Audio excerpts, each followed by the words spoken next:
Hello, my name is Vitaly. I am from a town, Cornești. I am the pastor, loud, and I have a vision. I want to develop leaders in my church because in 30 years we want to plant 30 churches. We want to develop leaders for discipleness, and I like very much this conference because when started Brother Thomas, yes, he said about test. Because when we grow, when we're growing like a leaders, we must go through the test.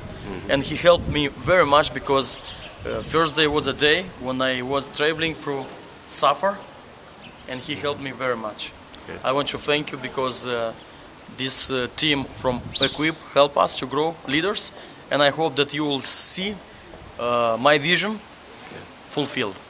Thank you.